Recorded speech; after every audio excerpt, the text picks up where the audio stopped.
Hey guys, तो एक बार फिर से एपिसोड 6 के वांडाविजन में यहाँ पे हमें एक बहुत ही बड़ी चीज़ें देखने को मिली और कुछ ऐसी हाइलाइट्स जो कि इशारा कर रही है कि कहीं ना कहीं डॉक्टर स्ट्रेंज कहीं और से ही नहीं बल्कि वांडा की रियलिटी के अंदर ही मौजूद है। वो कैसे, तो यार चलिए डिस्कस करते हैं। और सबसे पहले तो यार जिन लोगों को लग रहा था, जब स्पॉयलर्स लीक हुए थे, जिन लोगों को लग रहा था कि जब विजन वांडा की रियलिटी से या फिर वांडा के हेक्स से बाहर निकलेंगे तो वो यहाँ पे मर जाएंगे, क्योंकि यार वांडा ने वो रियलिटी फैब्रिकेट नहीं की है बल्कि एक इल्यूजन सा क्रिएट किया है, जिसका एक जिक्र हमें एपिसोड 6 के इंट्रो में भी देखने को मिलता है, जहाँ पे कहा जाता है कि don't be too surprised, it's an illusion. यानी कि जो सॉन्ग गा रहा होता है वो कह रहा होता है it's an illusion, it's a distortion, it's a distraction. Illusion थे, लेकिन ये वो वाला इल्यूजन है जहाँ पे वांडा ने स्पेस टाइम रियलिटी के फैब्रिक्स को तोड़ मरोड़ के जो है ना वो एक फुल फ्लेज्ड रियलिटी में पैदा कर लिया। और यही नहीं, अगर हम अब बात करें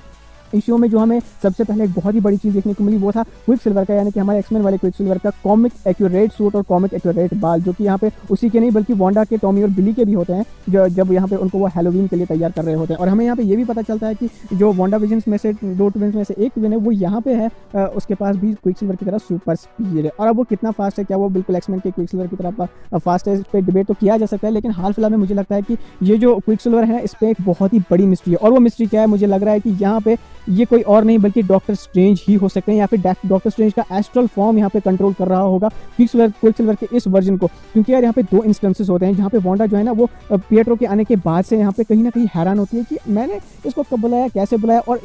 इससे पहले कि यहाँ पे वांडा को शक हो तो वो वहाँ यहाँ पे वांडा से कहता है पिएट्रो कि यार तुम बड़ी कूल हो यार, मुझे जानना है कि तुमने कैसे करती है। और ये तब होता है जब यहाँ पे हैलोवीन पार्टी एंजॉय कर रहे होते हैं रात को, और वहाँ पे वांडा जो से बोलती है कि यस मुझे भी पता नहीं कि मैं कैसे कर पा रही हूँ। और यहाँ पे एक और लाइन ऐड करते हैं हमारे पिएट्रो, वो कहते हैं हमारा हस्बैंड तो ऑलरेडी 2 बार मर चुका है। अब अगर ये पिएट्रो है या फिर पिएट्रो की मेमोरीज यहाँ पे इस वाले क्विक सिल्वर के पास है, तो यार ये कैसे जान रहा है, इसे कैसे पता है, क्योंकि यार एज ऑफ अल्ट्रॉन में तो यार पिएट्रो खल्लास हो चुका था, तो इसे कैसे इन्फिनिटी वॉर के बारे में मालूम है। तो इसका एक सबसे बड़ा प्लॉट पॉइंट ये हो सकता है कि डॉक्टर स्ट्रेंज जिन्होंने एवेंजर्स इन्फिनिटी वॉर में ही इन्फिनिटी वॉर की एंडिंग और एवेंजर्स एंड गेम में क्या होने वाला है वो सब कुछ देख लिया था 14,605 पॉसिबिलिटीज में। तो हो सकता है कि यहाँ पे वही क्विक सिल्वर की शेप लिए हुए हो, यानी कि उन्होंने अपने आप को शेप शिफ्ट किया हो या फिर अपनी एस्ट्रल फॉर्म के थ्रू वो यहाँ पे कंट्रोल कर रहे हो किसी न किसी तरीके से। लेकिन अब कुछ लोग यहाँ पे चिल्लाएंगे कि यार ये मेफिस्टो हो सकता है, मेफिस्टो हो सकता है, मेफिस्टो, क्योंकि यहाँ पे हमें उसी हैलोवीन पार्टी में जब यहाँ पे वांडा से बात कर रहे होते हैं तो वहाँ पे हमें क्विक सिल्वर दिखाई देते हैं कि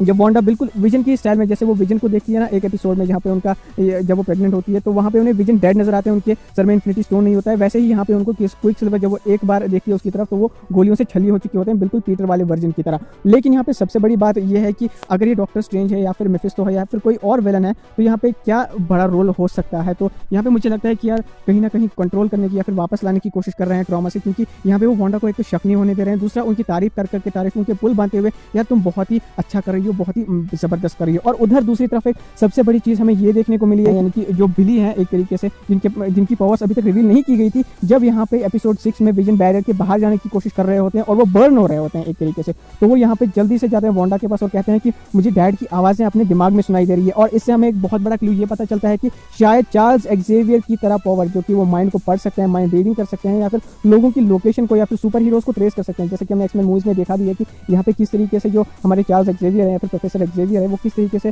म्यूटेंट्स को ट्रैक करते थे अपने सेरिब्रो की मदद से। लेकिन यहाँ पे सेरिब्रो के बगैर ही कहीं ना कहीं सुपर हीरोज के या फिर एक तरीके से एंड्रॉइड रोबोट्स या फिर म्यूटेंट्स का अंदाजा हमारे बिली लगा सकते हैं। और उन्होंने यही नहीं किया बल्कि उन्होंने जो थॉट होता है ना वो स्पीड या फिर साउंड या फिर लाइट से काफी ज्यादा फास्ट होता है, और जब बिली दौड़ रहे होते हैं सुपर स्पीड में तो उनको झट से पकड़ लेते हैं, जिसके ऊपर यहाँ पे जो है ना वो टॉमी हैरान हो जाता है, कहते हैं यार तुमने तो कमाल कर दिया, मुझे तो पता ही नहीं था कि तुम्हारे पास भी इतनी खतरनाक पावर्स है। तो हो सकता है कि चार्ल्स एक्जेवियर जैसा वर्जन जो है हमें इस एपिसोड 6 में एक्समैन की तरफ से टीज किया गया है मार्वल स्टूडियोज ने। और सबसे बड़ी बात, एक और बात जो यहाँ पे है वो है डायरेक्टर हेवर्ड की तरफ से, क्योंकि जो हेवर्ड जो स्वॉर्ड के डायरेक्टर है वो भी कोई बहुत ही बड़ा राज छुपा रहे हैं, या हो सकता है वहीं यहाँ पे मेफिस्टो हो सकते हैं या फिर कोई और विलेनियस कैरेक्टर हो सकते हैं। क्योंकि यार एक तो वो मोनिका रैम्बो को भी बाहर निकाल देते हैं अपनी टीम से, जिमी वो और डॉर्सी लेविस को भी वो बाहर निकाल देते हैं, लेकिन फिर भी वो जो है ना अपने बलबूते पे खोजबीन जो है स्वॉर्ड के एरिया में, स्वॉर्ड के उस एरिया में जो कि वांडा के हेक्स के बाहर का हुआ होता है वो करती रहती है। और सबसे बड़ी बात हमें ये पता चलती है कि जब डार्सी जो है ना वो कंप्यूटर्स को छांट रही होती है जिसके जरिए वो ट्रैक कर रहे होते हैं यहाँ पे हेक्स के अंदर की वाली फील्ड, तो वहाँ पे डार्सी लेविस जिमी और मोनिका रैम्बो से कहती है कि तुम लोग जाओ, जो तुम्हें करना है हेक्स के अंदर वो तुम करने जाओ या फिर नजर रखने जाओ,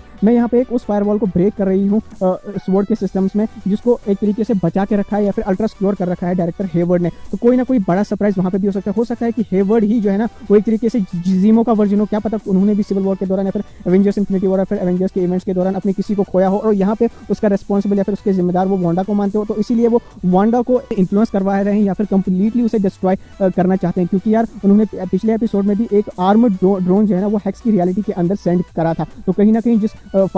फायरवॉल लगाया हुआ है या फिर एक सिक्योरिटी बग लगाया हुआ है हमारे डायरेक्टर हेवर्ड ने, तो कहीं ना कहीं डार्सी लेविस उसको भी क्रैक करने वाली है। और दूसरी सबसे बड़ी चीज़ यहाँ पे ये हो सकती है कि अब जब यहाँ पे जो स्कारलेट विच हमें पता था वो जो है कंट्रोल कर सकती है लोगों को, लेकिन लोगों को यकीन नहीं हो रहा था, उनको लग रहा था कि कोई और जो है ना वो हैक्स में लोगों को कंट्रोल कर रहा है। लेकिन at the end of the episode हमें यही पता चलता है कि यहाँ पे जो स्कारलेट विच है ना वो पूरी तरीके से सारे लोगों को यहाँ पे कंट्रोल करने के लिए रिस्पॉन्सिबल है। लेकिन इसमें भी एक कैच है कि स्कारलेट विच है ना वो लोगों को उतनी ही किसी लिमिटेड रेंज में जो है ना वो अपनी रियलिटी के थ्रू मैनिपुलेट कर सकती है। जो बाकी बचे लोग जो दूर दूर रह रहे हैं या फिर हैक्स के एंड्स पे रह रहे हैं उनको वो उस तरीके से मैनिपुलेट नहीं कर सकते हैं, बल्कि वो खाली फ्रीज हुए हैं, उन पे ना कोई वांडा की रियलिटी का ज़्यादा असर हो रहा है ना कम असर हो रहा है। लेकिन एक चीज़ यहाँ पे हमें एग्नेस यहाँ पे देखने को मिलती है उस एरिया के पास जहाँ पे वांडा विजन, जहाँ पे वांडा कहती है अपने बच्चों को कि इस एरिया के पार नहीं जाना, तो वहीं जो है एग्नेस की गाड़ी खड़ी होती है और वहाँ पे विजन आते हैं और फिर एक उसी तरीके से जिस तरीके से नॉर्म को यहाँ पे अपनी पावर्स के थ्रू ठीक करने की कोशिश करते हैं विजन, वैसे ही वो यहाँ पे एग्नेस को करते हैं। तो एग्नेस उसे कहती है कि तुम जिंदा कैसे, तुम तो मर चुके थे यहाँ पे एवेंजर्स इन्फिनिटी वॉर में, तुम जिंदा फिर कैसे हो सकते हो। तो यहाँ पे विजन हैरान तो होते हैं, लेकिन साथ ही साथ अगर हम बात करें ना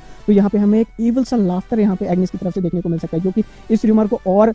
बढ़ा देता है कि शायद वो एगाथा हार्कनेस का रोल प्ले कर सकती है। सो गाइज ये एपिसोड बहुत ज़्यादा क्रेजी था और मैं खुद इस एपिसोड को देखते देखते पता नहीं कितना कंफ्यूज हुआ, और ये वीडियो भी मैंने आज जिस हालत में बनाई है वो आप इमेजिन भी नहीं कर सकते हो। सो अगर आपको ये वीडियो पसंद आई तो मुझे कमेंट सेक्शन में जरूर बताएं कि क्या एगाथा यहाँ पे विलन हो सकती है, क्या क्विकसिल्वर डॉक्टर स्ट्रेंज की शेप में यहाँ पे आए हैं सामने, या फिर डॉक्टर स्ट्रेंज की शेप में क्विकसिल्वर आए हैं सामने, या फिर मेफिस्टो आए हैं सामने, या जो है हेवर्ड का कोई एक सीक्रेट रोल है जिसके जरिए वो यहाँ पे इन्फ्लुएंस कर रहा है वांडा को। मुझे अपने थॉट्स कमेंट सेक्शन में जरूर बताएं। अगर आपको ये वीडियो पसंद है तो वीडियो को लाइक करें, शेयर करें, चैनल को सब्सक्राइब करें। मिलते हैं आपसे नेक्स्ट वीडियो में, take care and be marvellous.